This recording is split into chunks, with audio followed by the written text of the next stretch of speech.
Aló, Buena, profe. Bueno, profe, llegó. si estoy abriendo un documento para mostrarle lo que estaba haciendo, por favor, disculpen.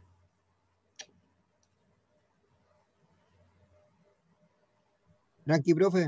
No pasa cualquiera. Gracias por su aliento, se lo agradezco, joven, porque hay que entenderlo así. Muchas veces a todos nos puede pasar. Se le agradece. Sí, profe, lo entendemos. Ya, qué bueno que lo entiendan. Estábamos en esta parte, mira.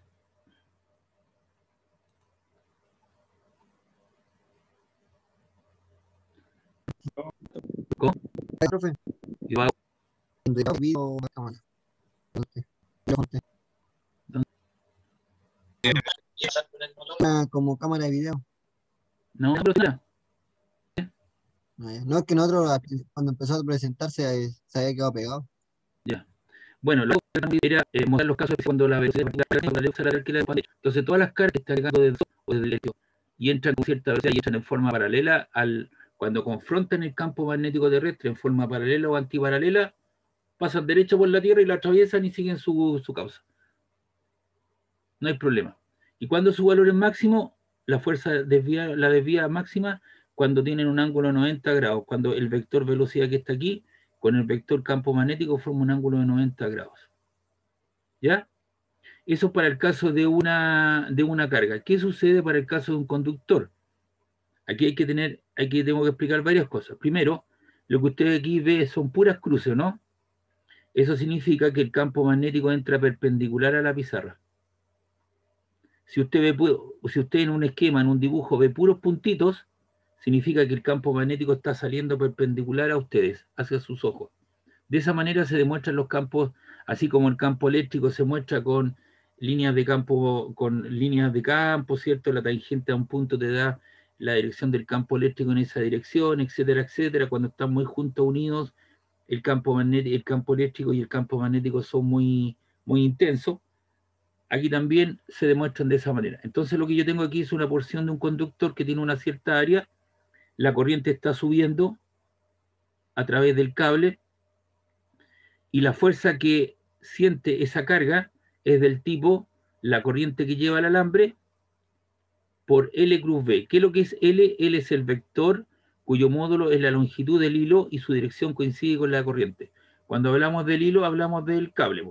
Entonces el vector longitud va, ahí está el largo del alambre, que es la longitud, y el vector longitud va en la misma dirección de la corriente, y es L cruz B.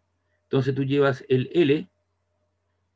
Para eso usas la mano derecha, mira por favor aquí la cámara, haces esto, llevas el L que está en forma vertical, lo llevas hacia el interior de la página. Y el dedo gordo, ¿para dónde apunta? Apunta hacia la izquierda. Si la corriente fuese hacia abajo, entonces obviamente usted ahora hace esto, el L está ahí y la corriente ahora lo lleva hacia el campo magnético. Fíjese bien, por favor, ahora el vector gordito, ¿cierto? El dedo pulgar le indica hacia la izquierda.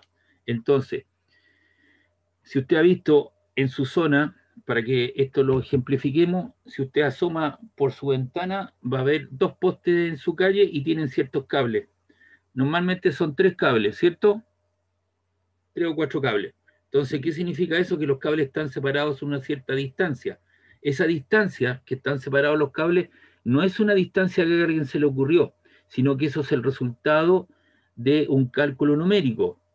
La distancia de separación de los cables. ¿Por qué razón? Porque los tipos saben el valor de las corrientes que llevan y el sentido de las corrientes. Si hay dos alambres que son paralelos y que llevan corrientes en igual sentido, van a tender a juntarse. Si hay un alambre que lleva una corriente una hacia arriba y la otra hacia abajo en corrientes antiparalelas, tienden a separarse. Por esa razón que cuando los tipos instalan estos cables, los estiran con unas máquinas especiales que los van estirándolos para que queden sumamente tensos. Y en esas zonas donde hay mucho viento, le colocan unos separadores, un palito, ¿cierto?, que separa los cables a una cierta distancia. O le colocan un tubo de PVC por donde hacen pasar los cables, de manera que ellos no se junten. porque si no habría un gran cortocircuito, que es lo que sucede con una tormenta eléctrica, ¿cierto? Donde hay un huracán y los cables se juntan, ¿no es cierto? Y crea un gran puente, ¿cierto? Y un gran estruendo. Entonces, los cables tienen ciertas fuerzas. Obviamente está constituido, aquí es para una carga, pero una carga que recorre un cierto volumen, que sería el área por la longitud, y eso te crea una fuerza lateral que la desvía, y por lo tanto, la cuestión macro es que el cable tiende a hacer una guatita, tienden a juntarse. Si hay dos cables que llevan corriente en el mismo sentido, tienden a juntarse o tienden a separarse si son sentidos contrarios. Como los tipos saben la corriente que va a pasar por el cable, saben la dirección que llevan, entonces hacen el cálculo numérico. Si usted mira una torre de alta tensión, los cables no están separados entre 10 a 15 centímetros, ¿no? Sino que tienen distancias que a veces son de algún metro, 80, 70 centímetros de separación. Y los cables les colocan una esfera roja. ¿Sabe para qué son esas esferas rojas o no? Para los aviones, que no Exactamente. vean el avión, ¿no? Los aviones y los helicópteros, ¿no? Pero imagínese usted que esos alambres, que normalmente son de aluminio, tienen una gran densidad lineal de masa. ¿A qué me refiero a la densidad lineal de masa? Si tú quieres medir la densidad lineal de un trozo de un alambre de cobre, ¿qué es lo que haces tú? Tomas un alambre de cobre, por ejemplo, mides 1 metro de él y lo cortas, 1 metro, y lo colocas sobre una balanza. Entonces tú haces el cociente o la división entre la masa del cable y el largo del cable. Entonces tú sabes cómo está distribuida la masa del cable en una cierta longitud, y esa es la densidad lineal de masa. Por eso que los cables de alta tensión, a pesar de que están entre dos puntas de un cerro, ¿cierto? Tienden a formar una guatita. No sé si lo han visto. No son líneas, no son cables que están direccionados derecho, a pesar que fueron tensados en su posición inicial cuando lo instalaron, pero forman una guatita porque tienen una densidad lineal de masa. ¿Qué significa? Que tienen un peso propio y por lo tanto tienden a formar una guatita. Detrás, en esa guatita que forman es una catenaria, así como existe la elipse, el círculo, la parábola, la línea recta. Ellos forman una guatita y esa guatita es lo que se llama una catenaria, que es una ecuación de una figura, una catenaria. Y detrás de eso hay una ecuación diferencial. Si usted va a llegar hasta un nivel técnico, bien, perfecto, ya sabe todas estas cosas, pero si ya va a un plazo, a una carrera, digamos, de ingeniería, ahí le van a hacer un curso de ecuaciones diferenciales. Y ahí a los físicos, los matemáticos nos hacían unos cursos especiales donde nos hacían calcular, ¿cierto?, la ecuación diferencial y la guatita y lo que estaba detrás, y uno podía saber varias cosas adicionales. Por eso que son un ramo específico. Nos juntaban en la Católica del Paraíso a los físicos, que éramos 8, 10, 12 personas, y nos hacían unos cursos especiales de matemática. Aprendimos bastante, porque eran profesores de cursos pequeños, entonces obviamente tú te integras de mejor manera. Entonces sufren una fuerza lateral. Entonces usted tiene que estar muy atento a los ejercicios. En la mañana me preguntaron lo siguiente: si usted tiene una carga, tiene que ocupar esa fuerza lateral. Si usted tiene una carga que pasa por un campo eléctrico o un campo magnético, ocupa la fuerza de Lorentz. Si usted va a tener lo que es un alambre, ocupa esta expresión. ¿Qué es lo que es I? I es la corriente, L es el vector longitud. Ese vector longitud va en la misma dirección de la corriente, y B es el campo magnético. Entonces usted tiene que ir separando ya estas cosas y tenerlo bien estandarizado, de manera que cuando yo le haga las preguntas, si es una carga o un alambre, usted ocupe las ecuaciones que corresponden. Para eso vamos a hacer ejercicio. Esto que está acá ya es para un curso ya de ingeniería, porque obviamente aparece lo que es una integral. Usted todavía no conoce esa sumatoria continua, pero sí le muestro, ¿cierto?, la física, cómo sigue funcionando. Está sumando todos los I punto dl cruz B, donde I de L es un elemento de corriente que se considera.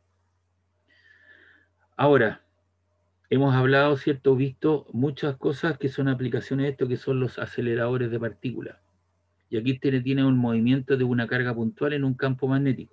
Fíjese bien, por favor, aquí hay un B-in, que significa que es un campo magnético que está entrando perpendicular a la pizarra, y la carga, ¿cierto?, usted la lanzó con una cierta velocidad a la derecha una carga positiva. Entonces, ¿qué va a suceder? Usted la lanza, pero la carga siente una fuerza deflectora. ¿Y qué va a hacer la carga? Va a comenzar a generar un círculo en este sentido, en sentido antirreloj. Y va a ser un círculo de radio R. Y por cada vuelta, la gente se encarga de entregarle, ¿cierto?, más energía, ¿cierto? Más gigaelectronvolt, y obviamente va aumentando su energía y hace que dé más vueltas en menos tiempo. Ahí aparece el concepto de periodo de frecuencia, y usted puede terminar el radio. Fíjese usted que el acelerador de partículas que está entre Francia, Suiza y Alemania tiene como 4 o 5 kilómetros de radio. Entonces los tipos lo que hacen es acelerar una partícula, le dan una vuelta, le dan una vuelta, hay un campo magnético que son creados por algunas bobinas especiales, y con eso se lograron determinar algunas cosas importantes. No sé si usted, cuando estaba en el colegio, escuchó, ¿cierto?, de la partícula de Dios o la partícula de Higgs. ¿Escucharon ese concepto? Sí, sí. ¿Sí? Ya bueno, la partícula de Dios o la partícula de Higgs, ¿por qué le llaman Higgs? Porque Higgs es el apellido de un científico que él, mediante cálculos numéricos en la pizarra, él predijo la existencia de esta partícula. Pero pasaron más de 30 años para que eso se pudiera determinar en forma experimental. Y fue hace unos pocos años atrás que se dio la existencia. Entonces, esa fue la colisión, el resultado de una colisión entre dos protones, dos partículas positivas. Entonces los tipos le dan una cierta energía necesaria suficiente para que gire con mucha velocidad, y en algún momento le cambian las condiciones y hacen que pase por un tubo y vaya y choque con una muestra. Y al chocar esos dos protones, eso obviamente los tipos lo visualizan mediante algunas cámaras especiales, ¿cierto? Se pudo ver, ¿cierto?, la traza de una partícula que no estaba considerada, y esa fue la partícula de Higgs, es decir, esa partícula apareció en el Big Bang. Cuando se produjo la colisión, cuando se produjo el Big Bang y apareció este gran estallido de energía, apareció esa partícula, y esa partícula, que es la partícula de Dios, ¿qué es lo que hizo? Entregarle masa a todos los cuerpos que están en el universo. Y cada cuerpo, ¿cierto?, tiene su masa propia. Y fue la que le dio la masa a todas las partículas del universo. Por eso es que se le llama la partícula de Dios, porque fue la que le dio la existencia a todas las cosas y le otorgó masa a los sistemas. Y aquí está cómo tú puedes calcular el radio, que sería el producto de la masa por la velocidad dividido por la carga por el campo magnético. Aquí tienes la frecuencia angular, está el periodo y también está el campo magnético, que es la frecuencia de un ciclotrón. Ahora, si esa partícula tiene una cierta componente en la velocidad, va a dar un círculo, pero también va avanzando. Y la diferencia entre estas dos cosas se llama el paso. Es como el giro de un tornillo, ¿cierto? Entre una guía y una guía hay un paso. Entonces, obviamente, tiene que coincidir el paso de la tuerca con el paso del tornillo para que esto pueda ir avanzando. Entonces, hay un campo magnético, la partícula viene con una cierta velocidad, pero también se va desplazando y tiene una trayectoria de tipo helicoidal. Y aquí aparecen algunas aplicaciones, como son el ciclotrón, el magnetrón, el espectrómetro de masa, el tubo rayos catódicos. El magnetrón no es nada menos que el horno de microondas. Entonces aquí esto fue inventado en 1934.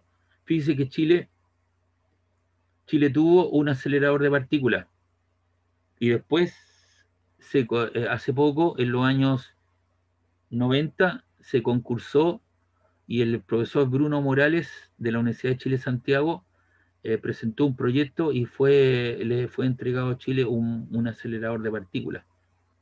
Y lo tenemos en Chile, es de pequeña potencia, pero se hacen algunas investigaciones al respecto.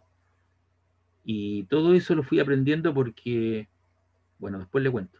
Aquí está el ciclotrón, inventado en 1934 por Lawrence Livingston. Hay una diferencia de voltaje, fíjese bien que esto que estoy mostrando ahí es como una D, ¿o no? Y aquí tiene otra D. Entonces algunos le llaman las Ds. Ya hay una fuente de iones. ¿Y qué es lo que hace esta cosa? Ahí está la fuente de iones, ¿cierto?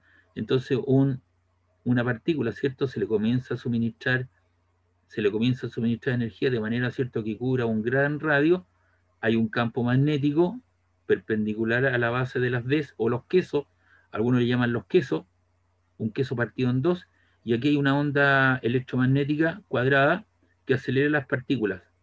Entonces, en algún momento esa partícula se le va suministrando energía electron-volt cinética y en algún momento sale colimada, ¡pum!, y sale por aquí.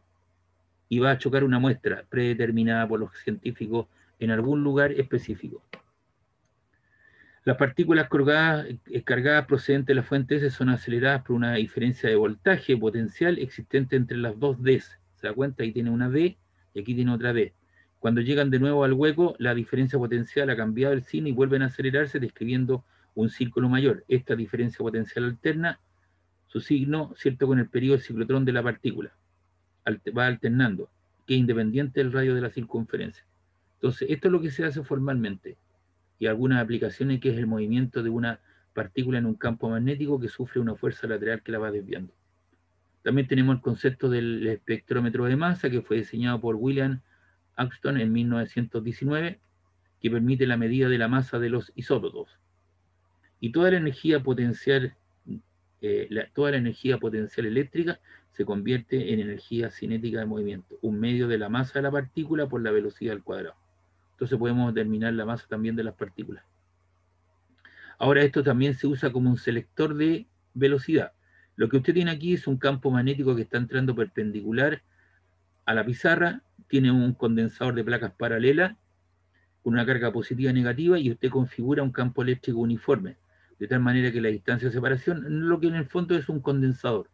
Y la idea, ¿cierto?, es que no tenga irregularidades de borde. Entonces, usted lanza la partícula con una cierta velocidad y esa partícula se ve expuesta a dos fuerzas. Una fuerza de origen eléctrico y una fuerza de origen magnético. Y la fuerza total es la famosa fuerza de Lorentz. La carga por el campo eléctrico más la carga V cruz V. Y para que esto entre derecho no se debe desviar, es decir, la fuerza debe ser igual a cero. Y si la fuerza es igual a cero, ¿cierto? Si la fuerza es igual a cero, usted pasa esto para allá con signo negativo y le queda que el campo eléctrico es menos V cruz V, y de ahí usted puede sacar lo que es la razón, ¿cierto?, entre el campo eléctrico y el campo magnético, y le permite medir, ¿cierto?, seleccionar las velocidades que usted le va a dar. ¿Cuándo sucede eso? Cuando la fuerza total sea igual a cero, es decir, se usa como un selector de velocidades. También nosotros dijimos que habían dos sentidos de la corriente, un sentido práctico y un sentido experimental. Ahora, normalmente nosotros hemos dicho, ¿cierto?, quienes llevan la energía eléctrica, no la luz, la energía eléctrica son las partículas negativas, que en este caso son los electrones. ¿Y eso quién lo predice? ¿Eso quién lo fue? ¿Quién fue lo que dijo eso? Fue un experimento que se llamó el efecto Hall. Entonces hay una placa metálica por la que pasa una corriente I en ese sentido, se coloca en un campo magnético perpendicular, ahí está el campo magnético perpendicular a la superficie de la placa, aparece una diferencia de voltaje y una resistencia opuesta al de la placa. Si Q se mueve en el campo magnético, la fuerza es perpendicular a la velocidad. Entonces, obviamente, en un campo conductor las cargas serán impulsadas a un lado y la separación de cargas, y se induce en un campo eléctrico. Por lo tanto, ¿cierto?, lo que sucede es que son los portadores de carga los que te llevan la corriente, que son los electrones en el fondo, que nosotros lo dijimos en algún momento, y eso lo ratifica, ¿cierto?, lo que es el, digamos, el efecto Hall. No sé si tienen alguna duda, alguna consulta. Esto es el aspecto teórico. De estas cosas yo no voy a preguntar en una prueba. Algo de selector de velocidad podría preguntar, pero estas cosas, que es el avance científico que ha tenido el hombre, para que usted se dé cuenta, ¿cierto?, cuál es la importancia de tener un campo magnético que te permite, ¿cierto?, si tú lanzas una partícula, deflectarla en forma, digamos, perpendicular a ella, hacia la derecha o hacia la izquierda, dependiendo del signo, y te permite, ¿cierto?, calcular, por ejemplo, calcular la masa de los isótopos, acelerar partículas y algunas aplicaciones como son los aceleradores de partículas, el horno a microondas que tenemos en nuestra casa, el espectrómetro de masa, el tubo de rayos catódicos. Es decir, son algunas aplicaciones para que usted tenga claro que estas cosas no son inventos, o sea, son cosas creadas por el hombre, pero tienen su aplicabilidad, ¿cierto?, en el día de hoy, en estas nuevas generaciones. No sé si tiene alguna duda. No, profe. Ya. ¿A qué hora termina esto, por favor? A las 25 terminó. Ya. Aquí hay una guía de ejercicios. Voy a tratar de abrirla, espérate, se está abriendo. Esa guía de ejercicios yo ya la subí, igual que este PPT que yo acabo de mostrar. Están en el aula virtual. Entonces la próxima clase vamos a hacer ejercicios de aplicación. ¿Ya? Aquí está, ¿ves? Es la resolución de campo magnético. Aquí están los ejercicios resueltos. Usted sabe que yo lo explico, le doy alguna aplicación y aquí usted tiene los ejercicios en cuestión. Entonces, el viernes que tenemos clase, vamos a hacer algunos ejercicios de aplicación de esto. ¿Le parece? Están todos los problemas resueltos y además de eso le subí el video, los dos videos. Voy a tratar de subir parte del video de hoy que va a estar entrecortado, o se pueden quedar con el del 300. Esta guía de ejercicios ya está en el aula virtual y hoy día agregué una que tiene que ver con lo que es la ley de Ampère, que es lo próximo que viene, que eso está asociado al campo magnético 2. ¿Ya, chiquillos? Disculpen por favor lo sucedido, pero el viernes hacemos ejercicios de aplicación. Entonces Bueno, profe. estamos preparando la materia para la segunda prueba. La segunda prueba es de carácter grupal. Entonces usted lo que tiene que ir haciendo, vaya tomando los PPT y vaya haciéndose un resumen. Entonces usted pone fuerza sobre una carga que se mueve en un campo magnético, coloca la expresión. Unidades del campo magnético, Tesla, Newton, Ampere metro o Weber metro cuadrado. ¿Ok? Profe, disculpa, la fecha, La fecha está ¿cuándo sería la dada. prueba? La fecha está dada. ¿18 era? Sí, creo que sí. El 28, profe. El 28. Están Ya. dadas, están escritas todas las pruebas. Esperemos que no haya ningún problema en cuestión. Pero ahí están las pruebas y entonces después coloca usted fuerza sobre un alambre, FI igual a L cruz B. Regla a la mano derecha, válido para cargas positivas. Si es una carga negativa, la fuerza cambia de sentido. Entonces todas esas cositas, vaya tomándolas, ¿cierto? Dibújese una manito, coloque lo que es la fuerza, el campo magnético, la velocidad a 90 grados, hacia donde se deflecta, y eso le va a quedar mucho mejor con los ejercicios que vamos a hacer. Recuerden que la segunda y tercera prueba son de carácter grupal. Si son 5 personas, ahí tienen que designar un capitán de equipo, y el capitán de equipo es el que me manda la prueba. No tienen para qué mandarme la prueba de las 5 personas. ¿Ah? Ejercicio nomás. Sí, yo creo que van a ser. Profe, se fue. Ya. Bueno, llegamos hasta acá, pues, chicos. ¿Les ¿Se le parece? escucha, profe? ¿Ah? Ya, Ya, profe, profe. no se- Porque estaba diciendo que los escucha, ejercicios profe. los ejercicios que yo pregunto son los que más o menos parecidos a los que hemos visto en clase. Bueno. Sí, pues van a ser Ya, unos profe. van a ser